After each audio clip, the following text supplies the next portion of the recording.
Jean Meunier, donc le délégué des 2 diocèses Aude et Pyrénées-Orientales.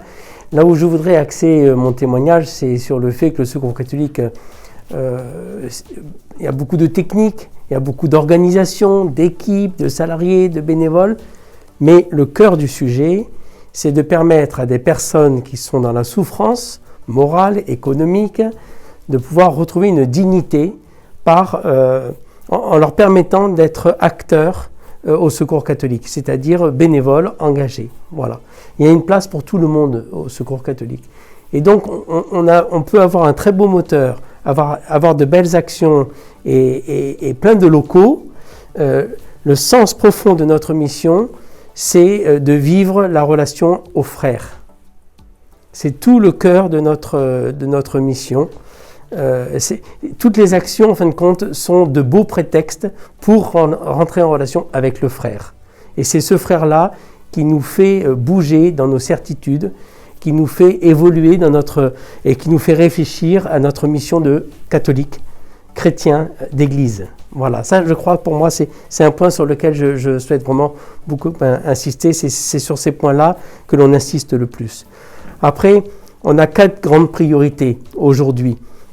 Il faut savoir que le Secours catholique a une longue expérience, 70 années d'aide dans l'alimentaire, le vêtement, le logement. Et on peut s'appuyer sur cette expérience pour faire évoluer ces aides à travers l'actualité. Aujourd'hui, il y a une première priorité qui est importante, c'est de lutter contre l'isolement en permettant aux personnes d'exprimer leurs talents au Secours catholique, par exemple. La deuxième priorité, c'est avec des groupes de personnes, changer des problématiques, faire évoluer des problématiques dans les quartiers ou dans des zones rurales, en permettant aux personnes, avec des partenaires, de changer la vie sociale du quartier ou du village. Que les problèmes soient réglés avec les personnes et pas nous à la place des personnes. Et que ces problèmes que l'on traite avec les personnes, ça puisse avoir un impact sur les personnes que l'on accompagne, mais plus largement sur la société, sur l'ensemble du village ou sur l'ensemble du quartier. Le troisième axe sur lequel nous travaillons beaucoup, c'est l'accès aux droits. Parce qu'aujourd'hui, de plus en plus, les services publics numérisent leurs services et on a quand même beaucoup de gens qui n'ont pas un accès à Internet de façon aisée qui leur permettent de suivre les cours. On est dans une conjoncture de pandémie Covid. Il y a beaucoup d'élèves qui, contrairement aux idées reçues que nous avons, n'ont pas une facilité à Internet pour suivre les cours avec leur ordinateur. Voilà, il y a aussi la CAF, Pôle emploi, tous ces services. On ne peut aujourd'hui avoir des rendez-vous qu'en prenant, voilà, si on n'a pas d'ordinateur, si on n'a pas Internet, c'est difficile. Donc on fait un gros travail à ce niveau aussi, là, tout ce qui est accès aux droits.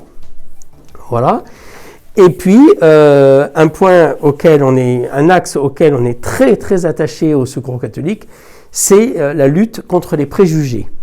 Voilà, parce que nous sommes sur des terres, des terroirs de brassage, nous sommes sur des terroirs transfrontaliers, la frontière n'est pas loin, il y a beaucoup de flux, de reflux de personnes, mais il y a aussi dans nos propres territoires, même s'il n'y a pas de flux et de reflux, il y a une exigence voulue par le Secours catholique d'être attentif à nos différences et d'essayer le vivre ensemble. Et de ne pas tout le temps s'opposer et pas tout le temps cliver. Voilà.